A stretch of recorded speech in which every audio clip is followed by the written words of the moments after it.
आप जानते ही हैं कि आजकल एआई की बहुत बात हो रही है और लोग कहते हैं कि मुस्तकबिल एआई ही है। तो इस दौरान जो सबसे बड़ा सवालिया निशान है वो ये सवाल पैदा होता है कि क्या एआई के आने के बाद आपकी प्राइवेसी भी उसी तरह से महफूज रहेगी या उसको इंश्योर करने के लिए आपको मुख्तलिफ प्लेटफॉर्म्स का इस्तेमाल करना पड़ेगा, मुख्तलिफ एप्लीकेशंस का इस्तेमाल करना पड़ेगा, खुद एआई लिटरेट होना पड़ेगा।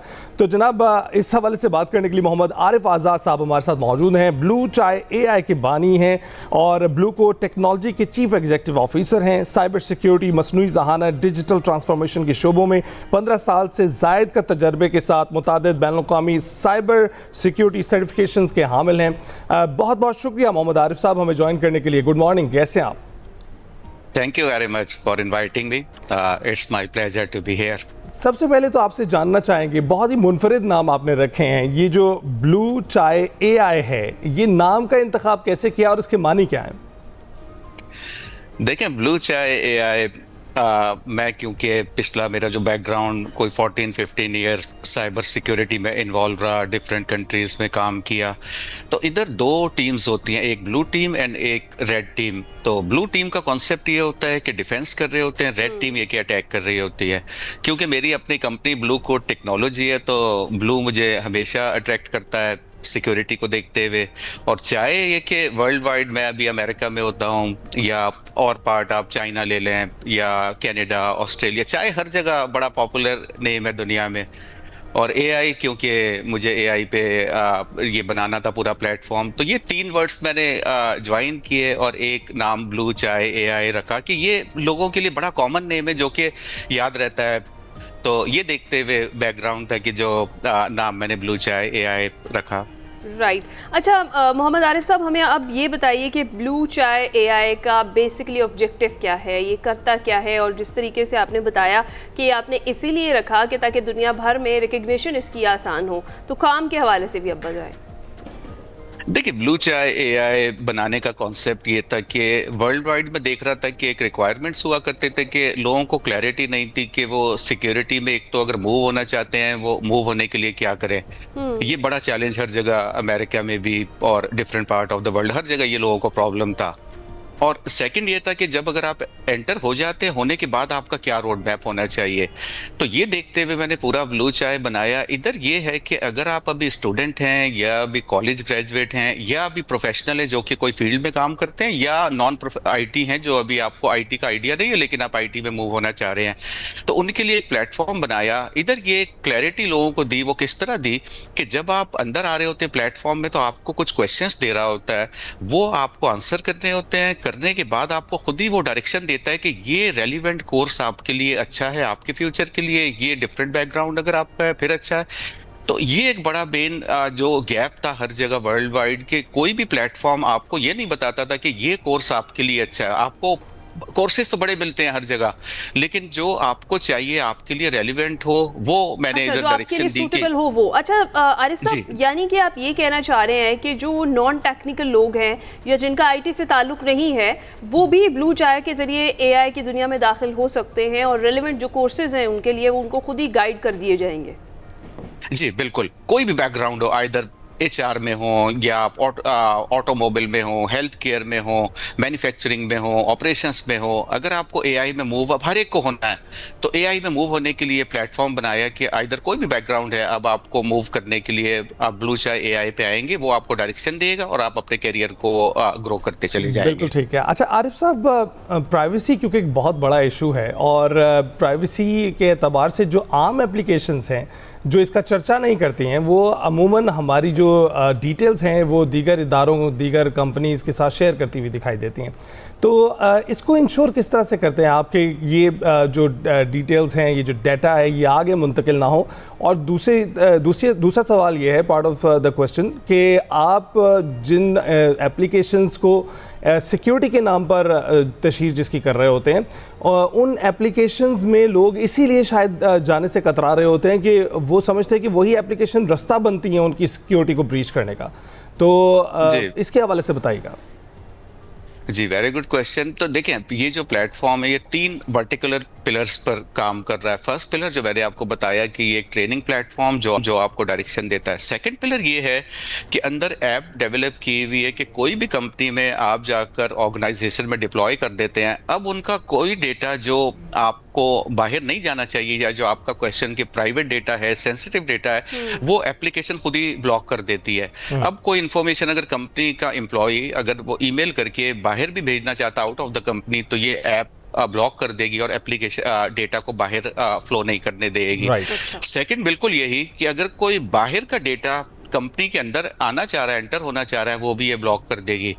तो ये दो मेन फंक्शनैलिटी। और थर्ड जो पिलर मैंने आपको बताया कॉर्पोरेट के लिए, कि आजकल आपने देखा होगा फिशिंग पे बड़ा फिशिंग अटैक्स हो रहे हैं। फिशिंग का मतलब ये होता है इधर कि कोई आपको ईमेल आई, अटैचमेंट्स वगैरह आए, अब आप एक आम एम्प्लॉय को नहीं पता होता कि वो ओपन करना है नहीं, तो वो क्लिक करते हैं। जब क्लिक करते हैं तो वो नेटवर्क पे कंपनी के अंदर आके और वो आपका डेटा भी लीक होना शुरू हो जाता है, आपके नेटवर्क को ब्लॉक कर देता है, मेलवेयर वगैरह अंदर इंजेक्ट कर देता है। तो ये ऐप का जो थर्ड पिलर मैंने आपको बताया कि ये बिल्कुल फिशिंग को पूरी तरह आपको ब्लॉक कर देगा और ट्रेनिंग देगा फिशिंग अवेयरनेस की, कि एम्प्लॉयज को पता चले कि आपको अगर फिशिंग ईमेल आ रही है तो आप खुद ही उनको ओपन ना करें, बल्कि उनको ब्लॉक कर दें या उनको सिक्योरिटी ऑपरेशन सेंटर में फॉरवर्ड कर दें। तो जब तक अगर आपको खुद अवेयरनेस नहीं है एम्प्लॉय को, तो आप कोई भी वर्ल्ड वाइड अगर आप देखें लेटेस्ट टूल्स लगा लें, लेकिन अगर एम्प्लॉय खुद एरर करते हैं या वीक पासवर्ड बना लेते हैं या कोई लिंक को क्रिएट करते हैं, तो वो हर जगह प्रॉब्लम हो रहा होता है। तो ये 3 डायरेक्शन बनाए जो तीनों पर काम कर रही है ब्लू चाय एआई। राइट अच्छा आरिफ साहब, जिस तरह से हम अभी बात कर रहे हैं कि एआई की इम्पॉर्टेंस है और साइबर सिक्योरिटी भी बहुत ज़्यादा इम्पॉर्टेंट है, बहुत सारे चैलेंजेस भी सार्फिन को फेस करने पड़ते हैं। जब हम एआई के दौर में दाखिल होने की बात करते हैं, तो अब तो वो दौर है जहाँ पर हमें अपने बच्चों को भी इस टेक्नोलॉजी से मुतारिफ़ कराना है, बल्कि बहुत सारे ऐसे स्कूल्स हैं जहाँ पर ये काम ऑलरेडी शुरू हो चुका है, जहाँ पर बच्चों को इस तरफ ले जाया गया है। कितना ज़्यादा इम्पॉर्टेंट है कि हम अपने जो स्कूल गोइंग किड्स हैं उनको इस तरफ लेकर आएँ, और फिर उसमें सबसे बड़ा चैलेंज ये आता है कि उनकी भी सिक्योरिटी इंश्योर करनी है, तो वो कैसे मुमकिन है? देखिए, अब एआई का जो टाइम, अगर मैं बात करूं कि ये कहूं कि फ्यूचर एआई है, तो बिल्कुल ठीक है, लेकिन प्रेजेंट भी एआई अभी आ चुका है मार्केट में हर जगह वर्ल्ड वाइड। तो अब हर एरिया में आप कुछ भी स्टूडेंट हैं या अगर आप कॉलेज में हैं या अगर आप कंपनी के लिए काम करते हैं, तो एआई के अंदर आपको इन्वॉल्व होना है। अब अगर आपको मैं बिल्कुल बेसिक अगर कोई एग्जांपल दूं कि आप एक घर में रेफ्रिजरेटर लेना चाहते हैं, अब आप क्या करें, चैट जीपीटी पर जाएं, आप अपने कॉन्फ़िगरेशन लिखें घर की कि मेरा ये साइज़ है, ये रूम है, इतने लोग घर में होते हैं, ये मेरा बजट है, तो चैट जीपीटी आपको खुद प्रोवाइड करेगा कि ये ऑप्शंस अवेलेबल हैं जिन पे रहते हुए आप बेस्ट रेफ्रिजरेटर सेलेक्ट करते हैं। यूं ही अगर आप कार लेना चाहते हैं कोई भी एरिया में, तो जो आपका क्वेश्चन कि जो अभी स्टूडेंट्स हैं उनके लिए भी बड़ा इंपॉर्टेंट है कि वो वर्ल्ड वाइड देखें कि टेक्नोलॉजी किस तरह काम कर रही है, क्या चेंजेस आ रही हैं। अब वो टाइम चला गया कि आप बैठकर कोडिंग शुरू कर दें, और अब वो कोड वगैरह आप चैट जीपीटी पे जाएं, डायरेक्ट आपको वो कोड प्रोवाइड कर देता है। अगर आप क्यूए में काम करते हैं, आपको पूरा क्वालिटी एश्योरेंस कर देता है, डॉक्यूमेंटेशन आपको मिल जाती है। तो अब इंपॉर्टेंट ये है कि आपको प्रॉम्प्ट राइट करना आना चाहिए, कि प्रॉम्प्ट राइट का मतलब ये है कि जो बेस्ट इंफॉर्मेशन आपको चाहिए, जितना अच्छा आप इनपुट दे रहे होंगे उतना ही अच्छा आउटपुट आपको मिल रहा होगा। तो ये स्टूडेंट्स के लिए जो आपका क्वेश्चन कि जो चिल्ड्रन अभी जो बड़े यंग हैं, अभी वो ग्रेड 1 2 में भी हैं, उनके लिए भी बड़ा इंपॉर्टेंट है कि वो एआई को अभी यूज करना शुरू करें। अच्छा आरिफ साहब, ये भी बताइएगा कि जैसा आपने कहा कि बच्चों के लिए जरूरी है, जैसा हिना ने कहा कि स्कूल भी पढ़ाना शुरू हो गए, तो शुरू कहाँ से करना चाहिए? क्योंकि अब आपने कहा कोडर्स की जो है सूरत हाल ऐसी है कि वो थोड़े से इररेलेवेंट होते चले जा रहे हैं, और एआई के आने के बाद से आपको क्या वो सारे प्रोसेस से, जिस ग्राइंड से वो गुजर कर कोडर बनते थे, उससे गुजर कर आने की क्या ज़रूरत नहीं है? फिर दाखला कहाँ पर बच्चे को दिलवाया जाए जहाँ से वो शुरू करें? देखिए, ये टाइम पे अगर मैं आपको अपना बताऊं, प्लेटफॉर्म जो ब्लू चाय एआई है, इसके अंदर मैंने एक बड़ा बेसिक कोर्स अभी डेवलप किया, जो कि बिल्कुल नए लोग, जो शुरू में मैंने आपको बताया कि आपका अगर कोई आईटी का बैकग्राउंड नहीं है, वो लोगों के लिए भी। उनमें क्या है कि एआई फंडामेंटल्स हैं, पूरा डायरेक्शन दिए कि आपको मशीन लर्निंग क्या होता है। अब जो नए स्टूडेंट्स हैं उनको मशीन लर्निंग पे शुरू करें, उनको आप पता होना चाहिए कि डेटा अगर आपको फीड करना है, आपको क्या क्या पॉइंट्स होंगे, चेक पॉइंट जिनको आपको देखना होगा, किस तरह आप सिक्योरिटी देख रहे होंगे, किस तरह डेटा इंक्रिप्शन हो रही होगी। तो ये स्टूडेंट के लिए अभी जो बिल्कुल बेसिक शुरू करना चाहते हैं, वो एआई फंडामेंटल्स पे आएँ, उनको ये कि लर्न करते चले जाएँ, और प्रॉम्प्ट राइटिंग जितना इम्प्रूव करते हैं करें और वही फिर आइंदा आगे चलकर तो आरिफ साहब, आपका और जो प्लेटफॉर्म है वो इन स्टूडेंट्स के लिए जो इस एज ग्रुप में फॉल करते हैं उनके लिए भी कोर्सेज प्रोवाइड करता है? जी बिल्कुल।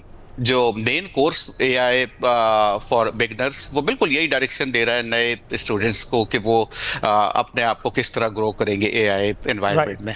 बहुत बहुत शुक्रिया आरिफ साहब, आपने अपने इस प्लेटफॉर्म के हमारे हवाले से आपको हमें बताया है, नाजरीन को बताया है। तो जनाब, इस तरह की दीगर प्लेटफॉर्म्स भी मौजूद हैं जो आपको आगाह कर रहे हैं, फ्री ऑफ कॉस्ट बता रहे हैं, कुछ चार्ज कर रहे हैं, लेकिन ये वक्त आ गया है जिसमें आपको एआई सीख लेना चाहिए क्योंकि आगे जो दौर है वो एआई का ही है। ब्रेक के बाद हाजिर होंगे।